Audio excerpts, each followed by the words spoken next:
We're rolling. Action. I think the circuit's kind of fried. I don't know, maybe you want to come...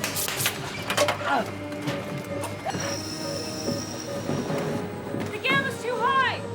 Get out!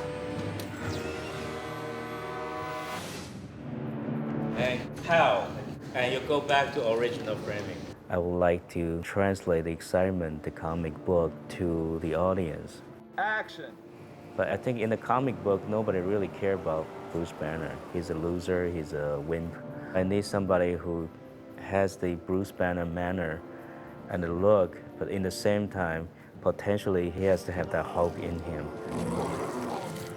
I chose to work with Eric Bana because I found he has those qualities. At the beginning, Aang, I can be lower, can't I? Just for the start. I sort of need you to do both. Okay. Eric has that kind of power and that bottled up rage, you know, that was so essential to the Bruce Banner that we were creating for the movie. You're making me angry. There's something really caught off guard in his expression, you know, very vulnerable and kind of stuck, kind of scared, kind of vulnerable and like a little boy. There's something about his performance that just engages you. You want to watch him. You can't stop watching him.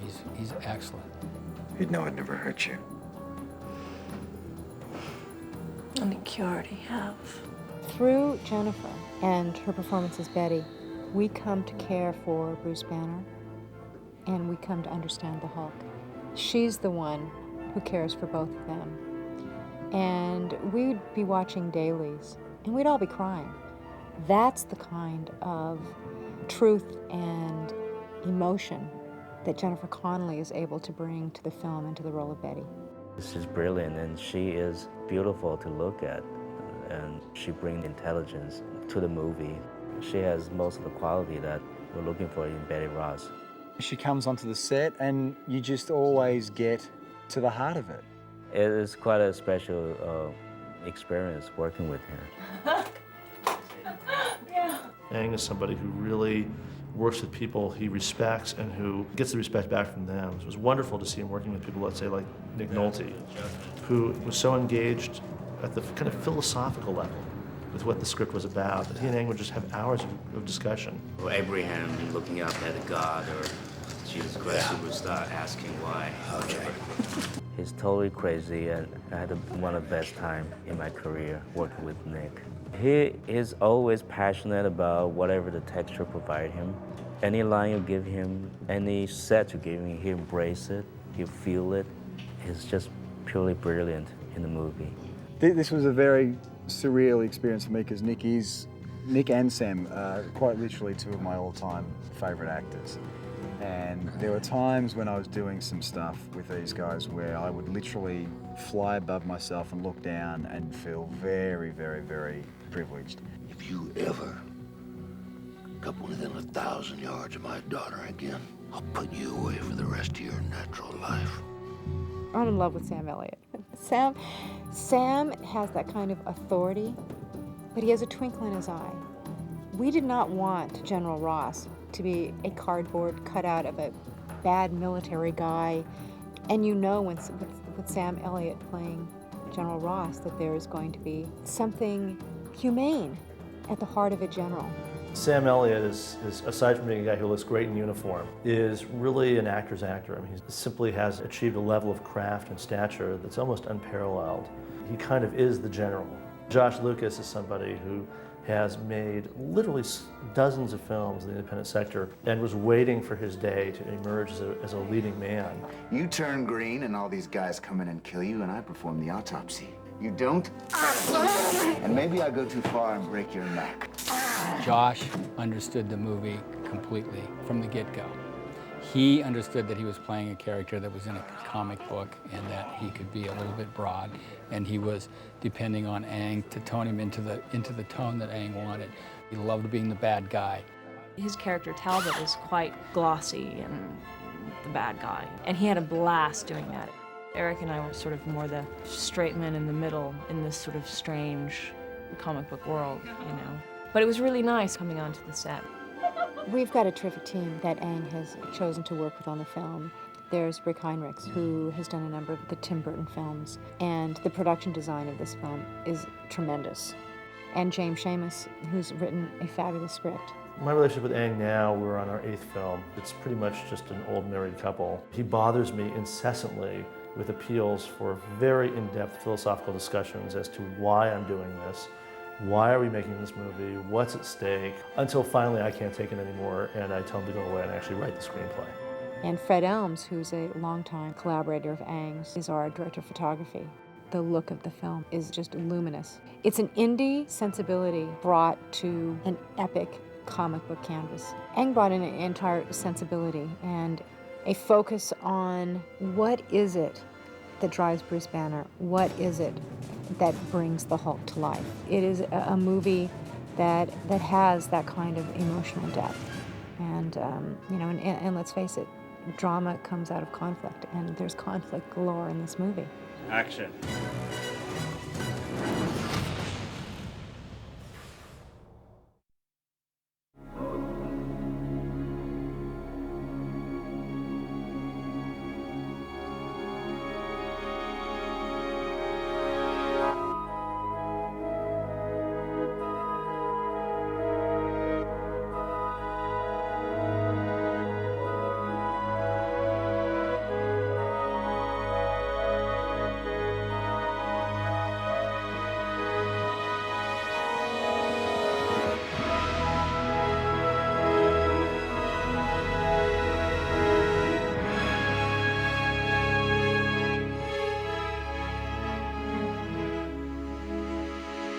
The great thing about working with Ang Lee is it's not difficult to get great actors' attention. And then when you say Ang Lee plus the Hulk, of course everybody thought, well, that's bizarre. I better find out more about it. It's so remarkable, I think, the way he looks at the world, you know? It's really lyrical sensibility. He's very special, you know, there's no other word for it, and that's why so many people are interested in this film, and it's why so many people will go and see the film. Aang brought in an entire sensibility and a focus on what is it that drives Bruce Banner? What is it that brings the Hulk to life? He's incredibly brilliant, and at the same time, he's also very humble. And I think people see that in him and so just want to do things for him. Everyone wants to go the extra mile for him. The whole combination of doing a superhero summer film, but from Ang Lee's perspective, is pretty exciting. He was challenging me often to move outside of my own perspectives, and I always welcome that. Action. 3, 2, 1, go!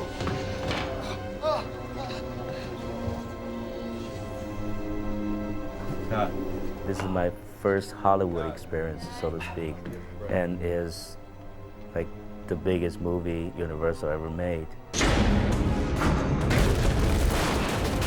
It's the first Marvel superhero who is a monster.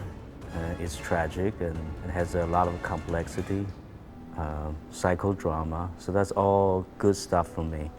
I call it my new Green Destiny.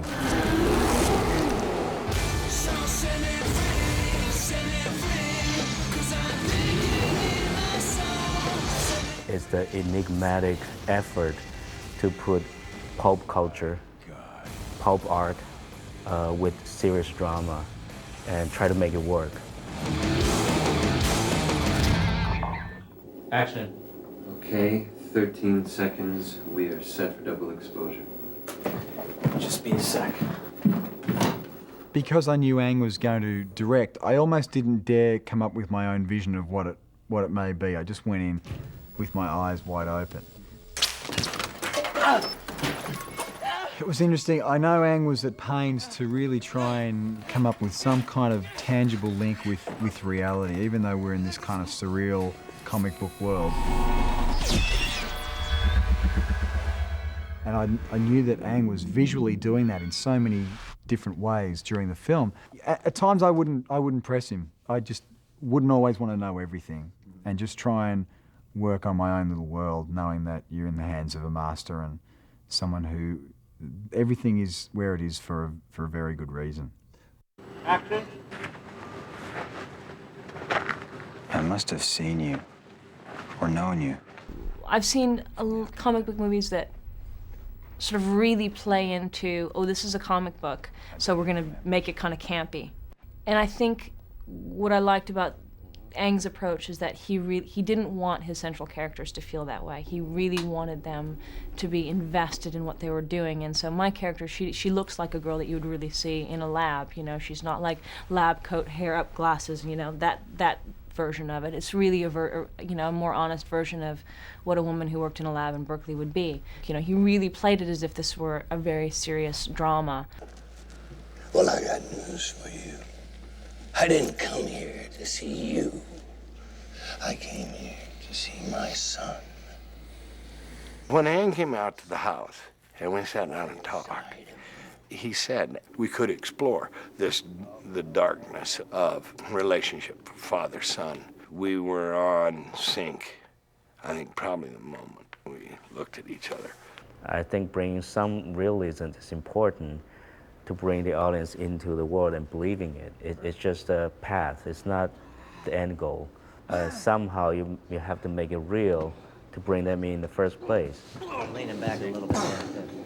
You want to come back a little You farther. had your chest a little back. I think Aang is an incredibly ethereal human being. Ethereal in the sense of that his ideas are floating in an ether above him and around him, that he's picking at them and expressing them and showing to you in a way that it's not quite definable. It's not like certain directors where you're able to say, oh, there's the idea and I'm being given this take on this character or this take on the way to play a scene. Action. I'm not sure you've got much of a choice. Come on, Bruce, aren't you feeling a little angry? This role was unbelievable, and also serving a master such as Aang is a huge responsibility, and it's the fact that he chose me to help him with that vision. It's been a almost life-changing experience. It's certainly something I'll never forget. I like it.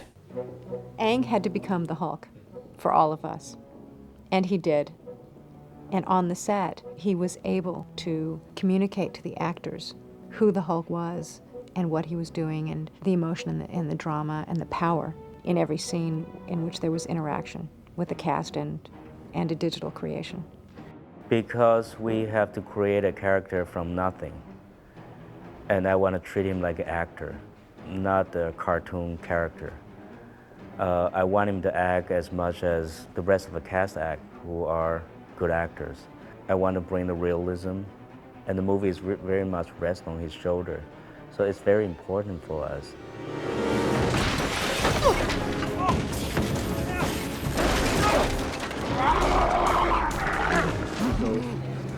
A beat before. It looks like when he threw it out, he was like, yeah. I've loved Aang's films ever since Sense and Sensibility.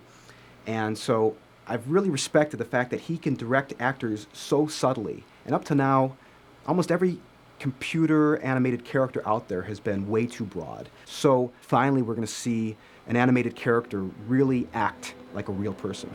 And that goes back to real life. All our animators are required to look at real life reference. Sometimes it would be simply going from workstation to workstation, hundreds of animators at work on these computers at ILM, and going from shot to shot, directing everything from the flicker of an eyebrow to the movement of an earlobe, to Aang or stunt guys or whoever putting on the motion capture suit. And most of the time we actually would get Aang. We'd stop him in the hallway, we'd bring him into one of our offices, we'd have Aang do the performance. When he has something in his mind and no actor in the world can get exactly what he's looking for, we just say, well, then, show us what you want and we'll get exactly that. You seem to do a bit of a pause before you then look at the father. I thought it was too obvious. Okay. I mean, you can change it up at this point anytime you want. It's very hard, for some reason, to bring the realism of how he moves, the physics. So we need some kind of blueprint. I don't think we have that much time, so the quickest way to do it is me putting on a suit instead of directing someone. Look out. Good therapy. And action.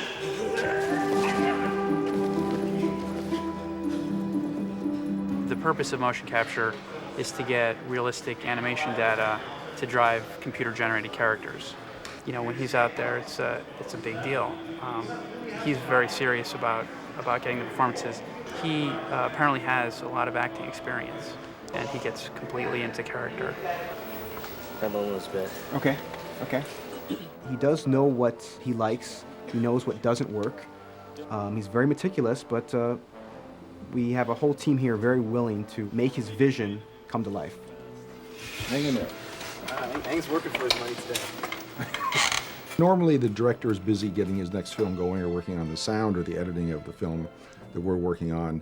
But to have a director here is really great, and it's very important on this film because he's essentially directing the star of the movie. You know, one of the principles of the film, the Hulk, needs to be directed by the director, not by anybody else. You know, you ask for a performance and you refine it and you react to it and change it, and you get the scene you want, whether it's Eric or Jennifer or Nick or whatever, and he's doing it, in this case, with us.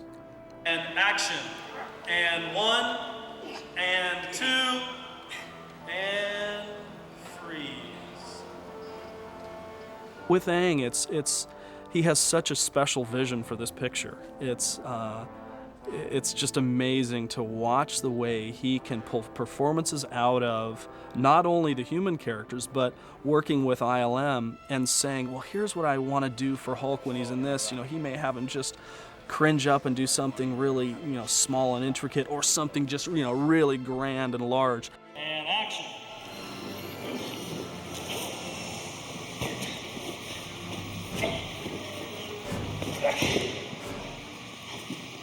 And we cut. To be working with a guy like Ang Lee and to see the way he can bring a just totally different spin to a comic book movie. Ready?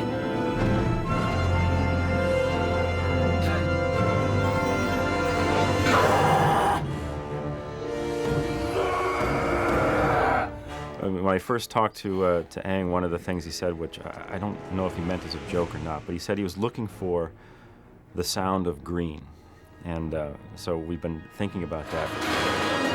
Right off the bat, he asked for signature sounds that would feel like the Hulk is deep inside Bruce Banner, but even before we see the Hulk. So I like that kind of approach. Gary and I are both hoping to have this big sounding movie, but also have some interesting detail to it and some subtleties that you wouldn't really expect from a big object. In fact, the most interesting scenes, sounding-wise, in my opinion, are the subtle scenes when he's inquisitive with his eyes and breathing, and all that, comes down to a very quiet moment. Aang and I and Gary discussed this to determine whether we should be giving Danny Elfman some cues on where he might want to hold back scoring the film to allow for those more subtler things. I gotta talk to you, Elliott.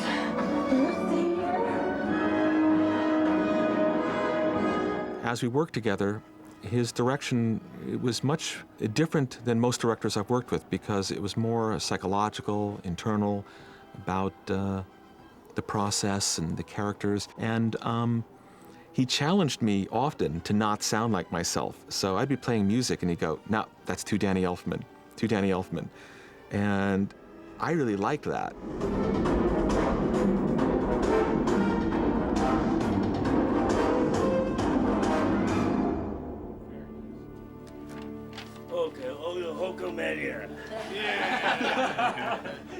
One of the reasons that Aang is perfect for the Hulk is that on the one hand, he's the nicest guy in show business, and on the other hand, he's probably the most ambitious. As this will fall off, and I will kill the second beat, which is the top.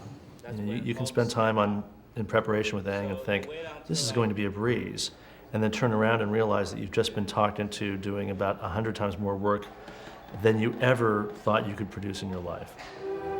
Well, that's involving everything, be personal, attending every aspect of it down to the very last detail is the only way I know how to make movie. It's just I don't know any other way to make movie. From the first small movie I did in New York, being the independent filmmaker, to Chinese film, that's the only way I don't know it. If I cannot personally attend, then I shouldn't do the movie. So the size of the movie ends on how much I decide I can be personal, put my hands on. I think that's important in filmmaking.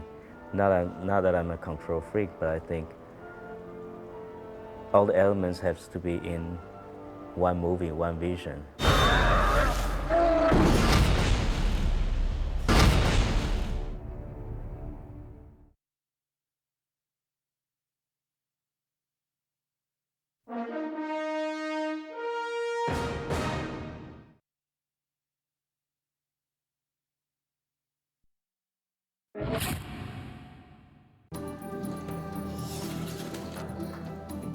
I will kill the second beat, which is the top. That's when Hulk stand up. So you wait until I call and go. Boom. When I call and go. So you are and you're go. All right, is everyone clear? Let's spin it out, go to work. Be careful, Mark. 3, 2, 1, go!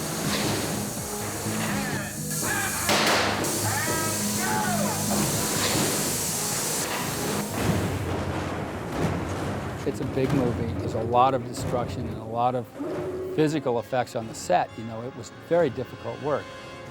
Whatever the Hulk does, comes in contact with, manipulates, pushes, shoves, breaks, touches, lifts, falls under the category of the on-set physical effects crew, which is my team. In this movie, we destroyed the entire lab, which was giant.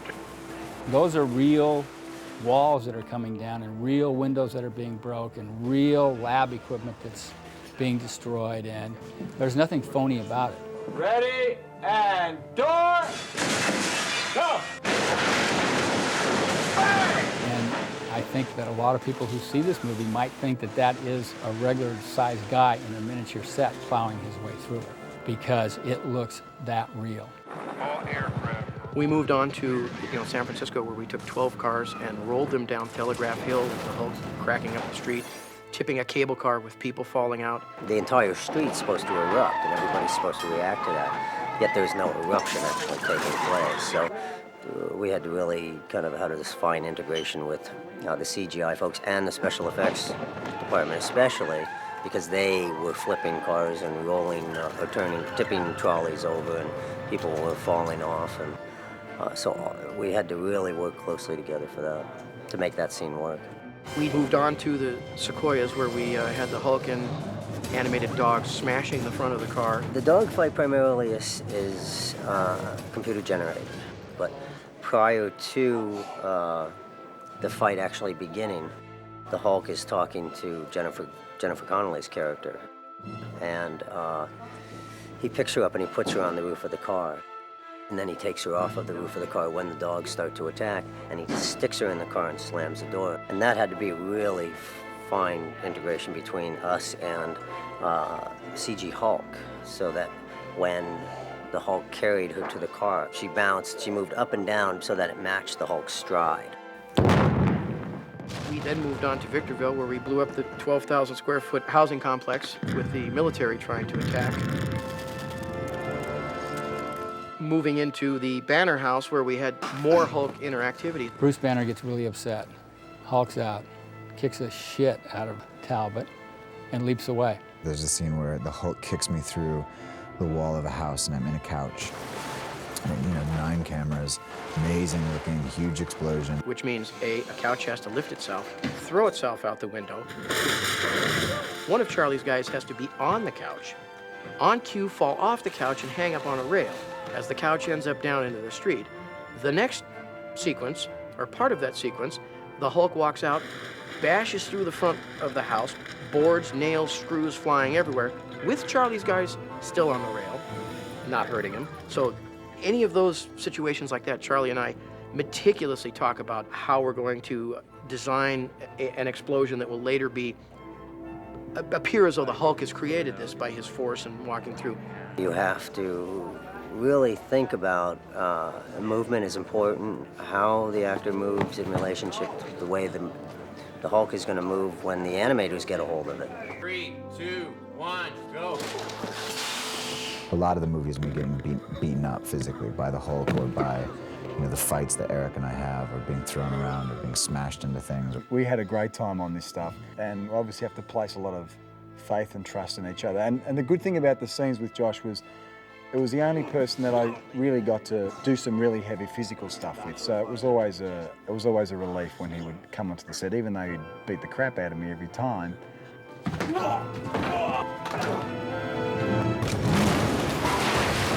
I think we've gone 10 steps beyond what the other movies have done right now in terms of integrating our character into real life. Our character gets involved right in the middle and walks through and touches things and lifts things and comes in contact with things way more than any character, I think, than you've seen before.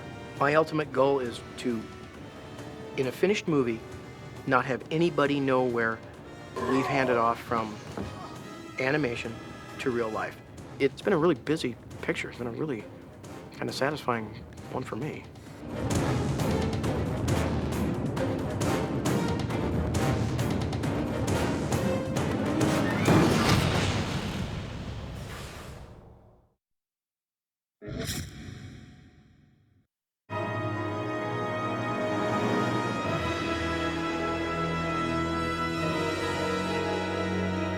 The Hulk is as much a character in this movie as any of the living, breathing actresses and actors that we have.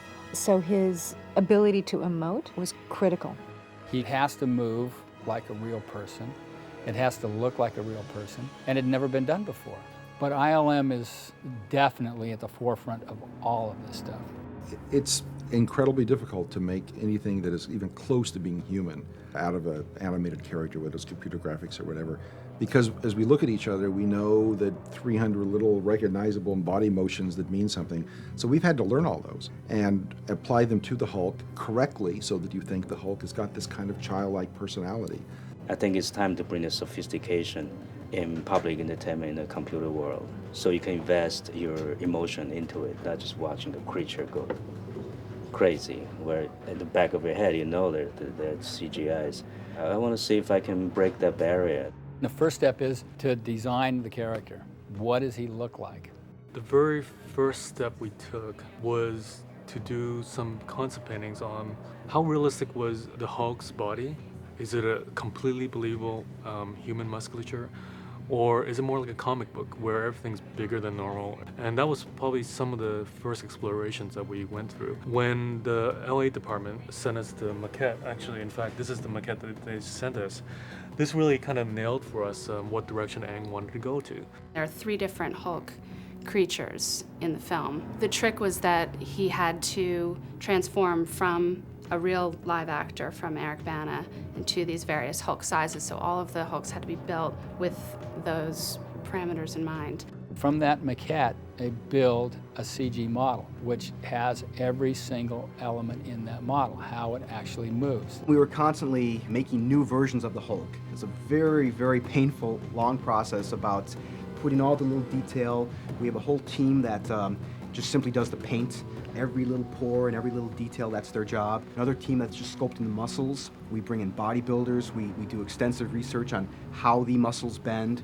Taking on this task, we knew that we had to get realistic poses out of the creature, and then on top of that, realistic muscle animation and skin performance as well. We combined a lot of muscles that usually work together into these multiple stage shapes, where you could have one slider that would dial on a series of muscle motions, and then we'd wrap the whole creature up with a dynamic skin that would slide over the surface of these muscles. There are a few technical challenges that we knew we had to solve in order to have Hulk be a believable human, and one of them was the skin itself. And I think we painted 100 different maps of paint and hair and wounds and specularity and all sorts of things to convey the translucency in skin and the realism of skin.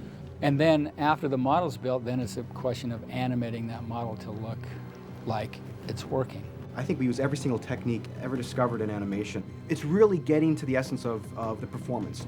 Motion capture might be a way of getting there, but really what it is sitting down with Aang and saying, what are you going for here? We would show video of ourselves to Aang. We'd say, what do you think? Could Hulk act like this? Could he run like this? Anytime things were overly clean, he would say, no, that looks like animation. And so really the goal here is to not make it look like animation, to go for all those imperfections that come out of real life.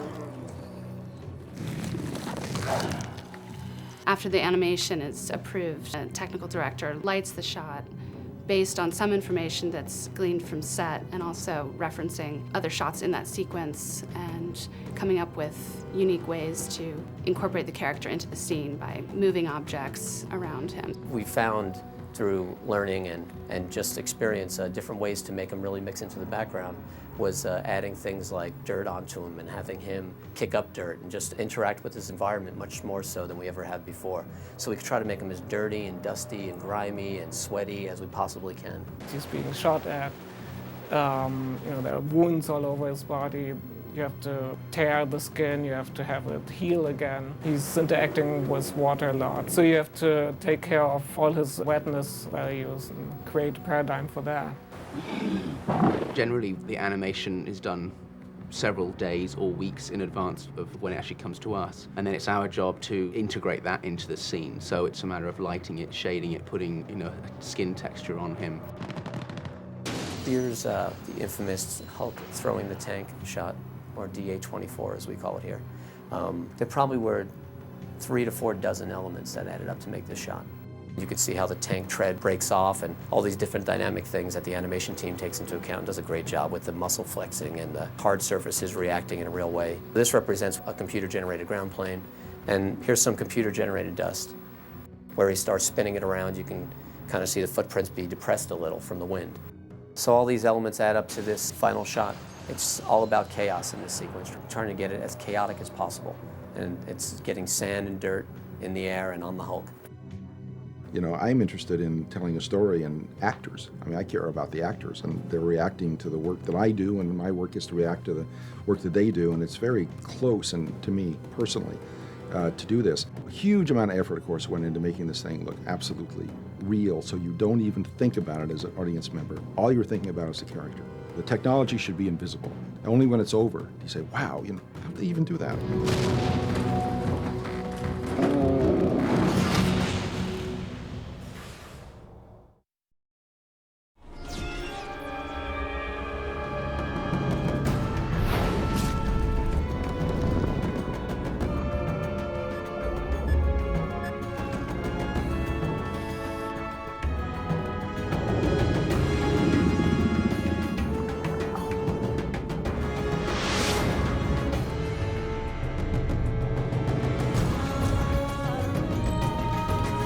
This is a film based on a comic book character, and we wanted to give it a comic book feel. Now, when Hank first told me that he wanted to do the Hulk, he started looking at a lot of the old comic books, the first several years of the Hulk.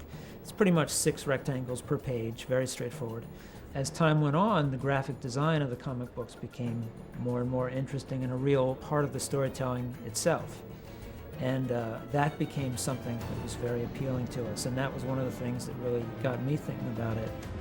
I feel like I'm a translator of that wonderful comic world, and I try to make that happen in motion picture. I think that's a high cost for me, but they're very different medias.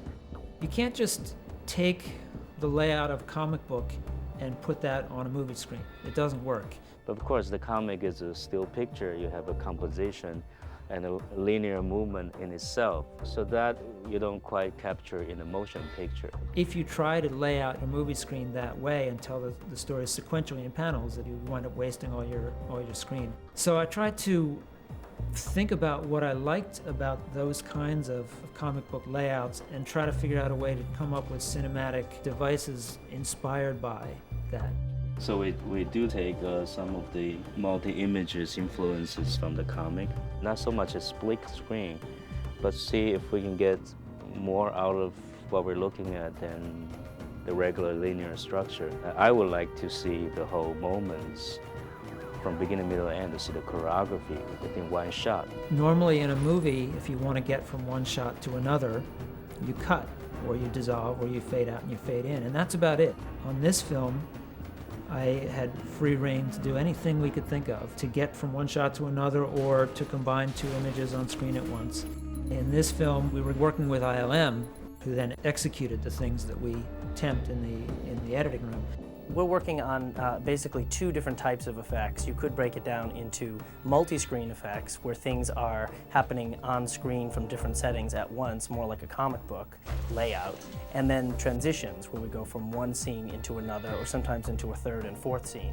The design of those elements starts actually in the Avid, where the editor will do a layout and he'll show what each panel is supposed to look like. I had no interest in doing the split screens the way they had been done before, or at least the way I had ever seen them done before. And a lot of what's sort of falling under the general category that we call the multi-image unit.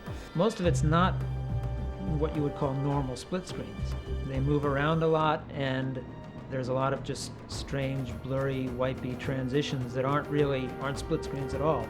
Those are the things that I was more interested in. Ang didn't want people to see where we were enacting our effect. So the more seamless and the more confusing we could make it, the better. Sort of keep the eye guessing. Ang is a very bright guy, and he learns from what's available to him. His initial idea for the split screens was split screens, rectangles, boxes. But as we were working in the editing room, it was really interesting to see him go from a split screen to say, okay, where these trees are wiping in, let's leave Nick Nolte's eye on and kind of swoop it around the eye, and then, starting to think as crazily as we did about these kinds of effects, because he had never been thinking that way. I'd never been thinking that way until a few months earlier. All right, let's jumpstart those brainwaves. As a whole, the transitions sort of give the film this forward momentum, the idea that you're not waiting for a cut or a dissolve, but you're right into the next shot, and it's much more exciting than something you might have seen in a more conventional editorial style. Some of the most elegant transitions are the ones that the organic design or shape in an element is used to drive the transition from one into another. The split screens are there to help tell the story.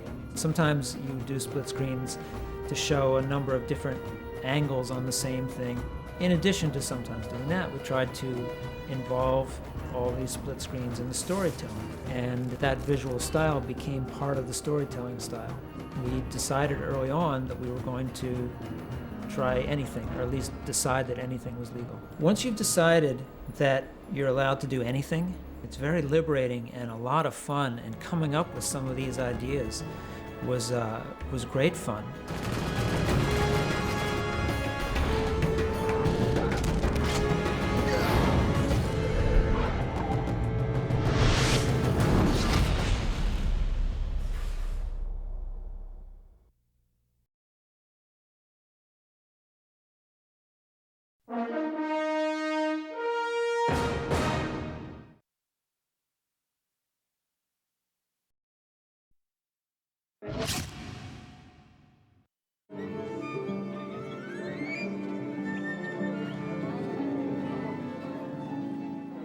Rolling Q3M2R, starting part 12, take 84.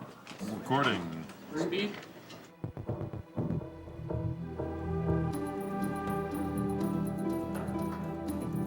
Well, my first thoughts were, this is impossible.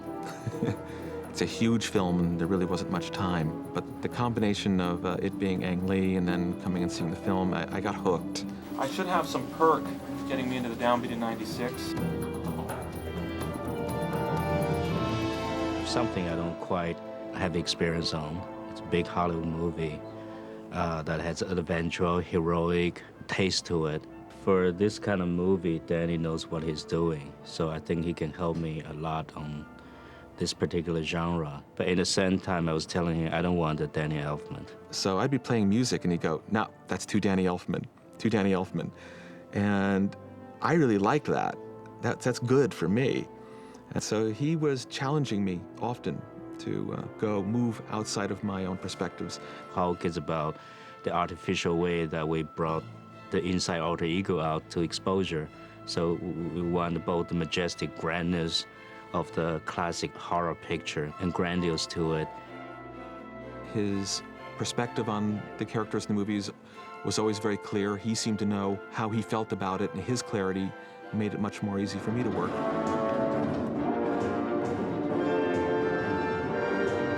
Okay, hold it, please. When I have the G sharp to the A, You really want to also, it's like you want to feel that there's like a half tone rubbing in there, especially into the last, it's like really nasty, you know, that trumpet cluster. Okay. They just got to put the gravel and the nastiness in the tone. It's all about the tone there.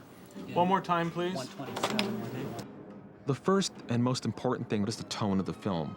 What is the tone of the characters? And finding the tone between what happened, a horrible tragedy, repressed memories, an intense relationship between a father and a son who creates this monster, the whole idea of within each of us is this monster waiting to break out.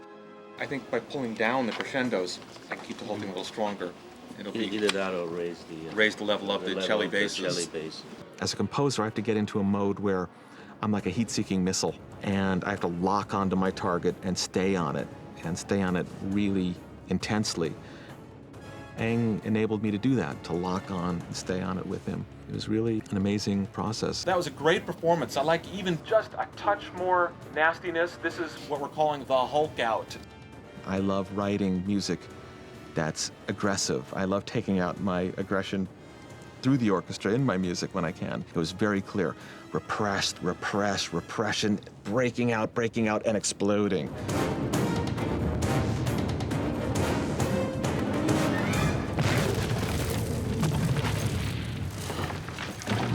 Very exciting. Your music finally put into your movie to see its completion. It's a great pleasure.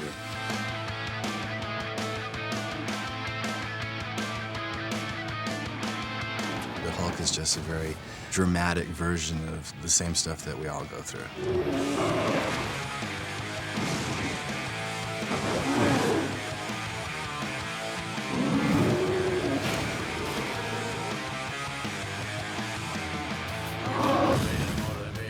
Aang had a lot of intensity about the movie and his art form. All this bottled up tension is what the song's about. It's a pretty good marriage, the actual theme of the song and what the Hulk is all about.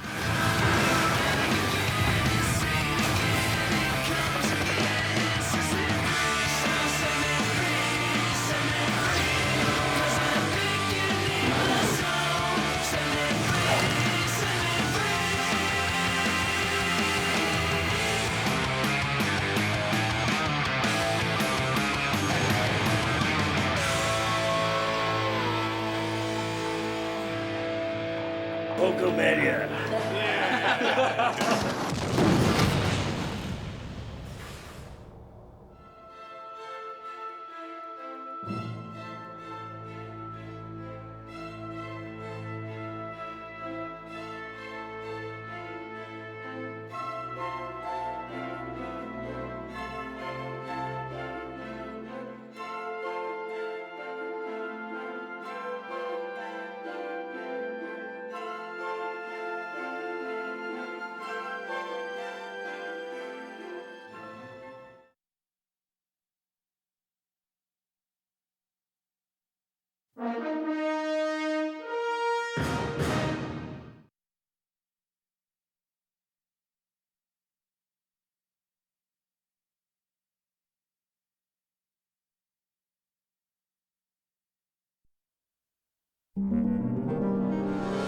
Meanwhile, at the bunker, not having been told to delay the firing, a finger touches the fatal button.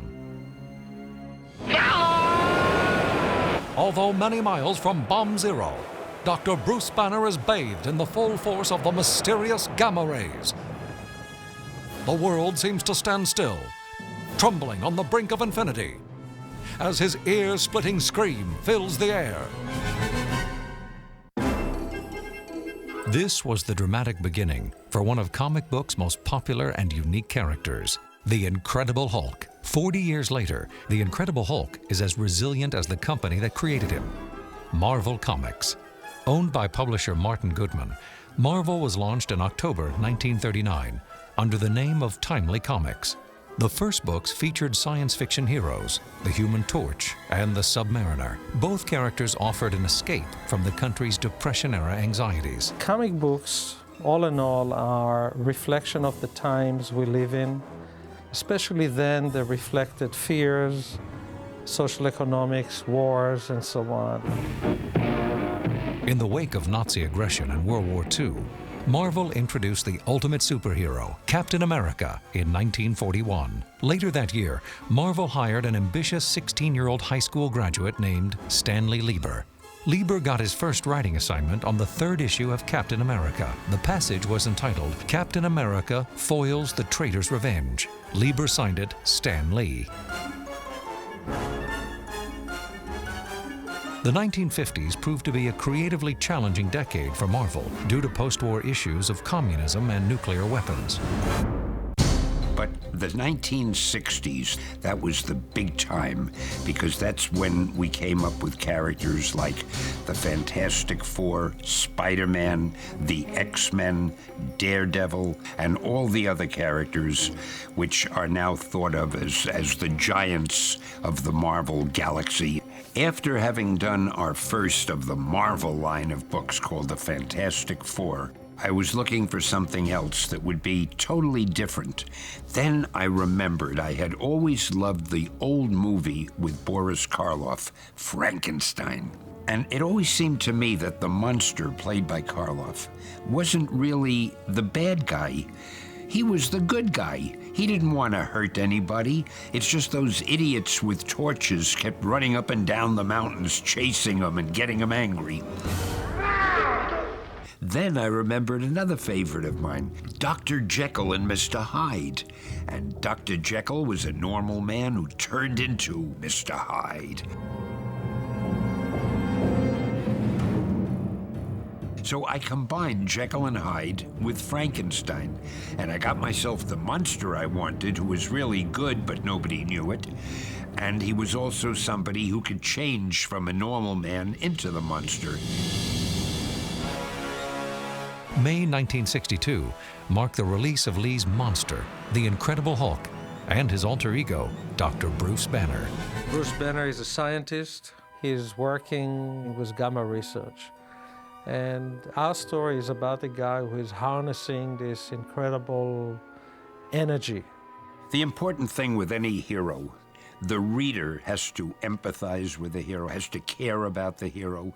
So when I wanted my normal character, Bruce Banner, to be the hero, and I thought I would let him become the Hulk in a very heroic way. There was going to be a test explosion out in some lonely field. Now, Bruce Banner, conducting the test, saw a teenager named Rick Jones. He heroically ran out into the field, grabbed the kid, tackled him, and threw him down on the ground, and the explosion occurred. And poor Bruce was inundated with all of those gamma rays. Instead of killing him, the explosion left Bruce Banner with superhuman powers. On the surface, it would seem as though the Hulk is a very simplistic character. He's just an angry monster. But there's really so much more to it than that, because he still has dim memories of his human self. In a way, hates Bruce Banner, because to him, Bruce Banner represents a weakling, whereas the Hulk is all-powerful. So there's that dichotomy within him. And the tragedy of it, that when the Hulk comes down to be Bruce, when you see the carnage around, is the guilt of a very decent man who's looking around saying, I should have never let it out.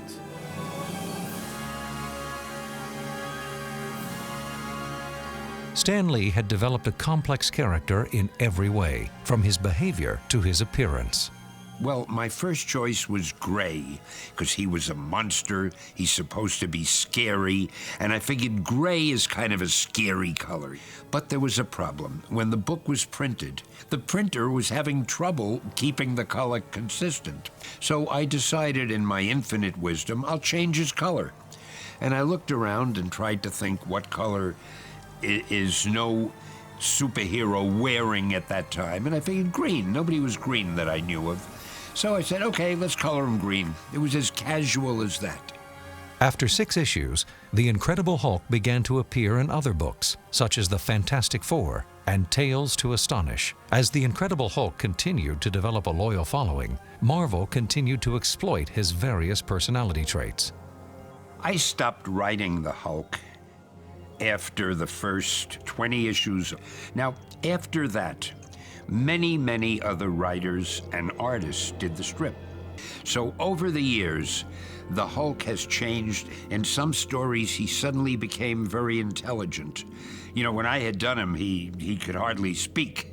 So he's been done in every way you could imagine. Doc Bruce Banner, belted by gamma rays, turns into the Hulk. Ain't he on glamour rays? In 1966, The Incredible Hulk found his way to television as one of the stars of the animated series, The Marvel Superheroes. Ever-loving Hulk! There's almost nobody anywhere in the world who doesn't remember The Incredible Hulk, played by Lou Ferrigno and Bill Bixby. The thing that people like about the Hulk and the transformation is he would start to morph into the Hulk, and you'd see his shoulders starting to break through the shirt he was wearing. I can't tell you how people loved that one scene. Men and women, children, they would cheer when that scene would start. As scientifically oriented as I may be, as careful as I am with every scientific fact, I had trouble explaining how his pants stayed on. We cheated. We took the cowardly way out.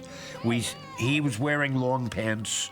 When he became the Hulk, we made the pants shorter, so, you know, his legs would just burst through, and we hoped that too many people wouldn't notice. As in the comic book, the television series looked at Banner's turmoil, his internal rage, and his continuous search for inner peace. It does give him the opportunity to know that he has a way to stop evil and do get involved in situations and just try and be a decent guy. Was always the fear that he may erupt and go over the top. The Hulk series was canceled by CBS. Stan Lee's enduring character had dominated the comics, Saturday morning cartoons, and primetime television. The only medium left to conquer was the big screen.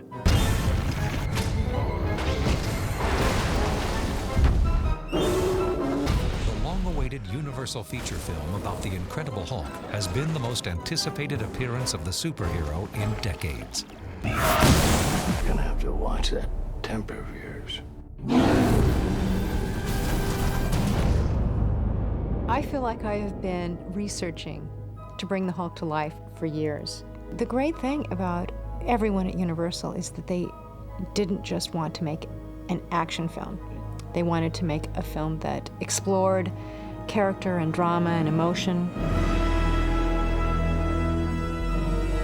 Because Stan Lee and Avi Arad were involved from the inception of the project through to the production and post-production of the film, there has been a great deal of awareness of what it is that the fans relate to in the Hulk. And we have been very, very careful of keeping true to what it is that makes Hulk great. For the producers and writers, making The Incredible Hulk innovative meant implementing the latest developments in filmmaking wizardry. Without the advances in technology, we couldn't have made the movie the way it will be. So we had people helping us imagine what the Hulk would look like.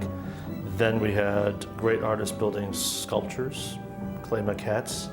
Now this is pretty much a CG model from the sculpt. And from there, the geniuses at ILM scanned those maquettes into their computers and started the enormous and laborious work.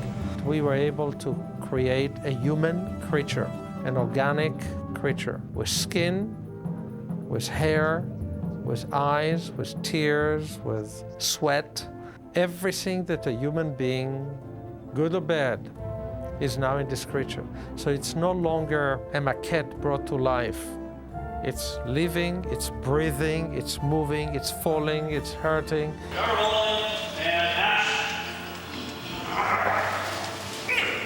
Smile, lift.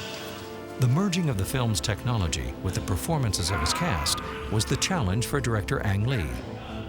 I think it's time to bring the sophistication in public entertainment in the computer world.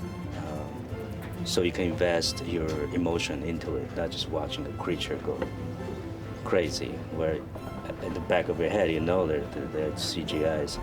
I want to see if I can break that barrier. And also, it's a challenge to me, can I make Bruce Banner and the Hulk as one person? Instead of like the comic or the TV series, they're two actors or two different entities. And Ang Lee was at the top of the list, and he was at the top of the list because of his body of work. He never seems to do the same thing twice. And it's the humanity in every one of his films that really spoke to us. In the film, Lee stays true to the original themes of the Hulk's humanness and Bruce Banner's cutting-edge work in nuclear science. Of course, we're gonna do gamma radiation, but I think Ang wanted something that went a little beyond that. In the 50s, of course, radiation was enough to create everything from, you know, giant ants to, you know, I don't know, murderous cereal flakes or who knows what. It was the explanation that worked no matter what you needed. But I think Ang thought that you needed a little more. We're doing a contemporary piece, so we have to upgrade that. We still reserve the gamma exposure, but the gamma is more of a control factor to their experiment on this nanomat, those little molecular machines that does the curing and everything. So it's the two put together that unleash what's in there. The very first thing that they wanted me to do was to come up with a kind of self-consistent explanation for the research that the scientist characters in the film were pursuing that would then lead to the accident that creates the Hulk. Ang very much wanted to know what would make a Hulk, and very specifically what happens is that the little nanomeds, as we've been calling them, go haywire in Bruce's body. They don't maintain an even balance between destroying damaged cells and replicating good ones. So it's a kind of organized cancer in a way, in the sense that they maintain the existing structure, and so you get a bigger and bigger and bigger guy, a Hulk guy. In the film, Ang Lee uses the work of David and Bruce Banner as a metaphor for the difficult relationship between father and son. Dad's working on super immune systems, human bodies that are capable of withstanding more, rejecting more, not being infected as easily. The son is working on the same kind of thing, but with a very modern kind of bent. He's trying to devise these little micromechanical U-boats, really, that are injected into the body and that swim around and repair damaged cells. So I think that kind of collision between those two generations of science is very interesting. The popularity of Stan Lee's complicated character, the Incredible Hulk, is as strong today as it was when it first appeared in 1962. It's one of these characters that you walk in the street, you show someone a picture, say, what's that? And they look at it and say, Hulk. You know that this is a Hulk, and the Hulk is big, as mad, as raging, as everything, is the good guy. And that's great to have this giant, incredible ball of energy that is on the side of right.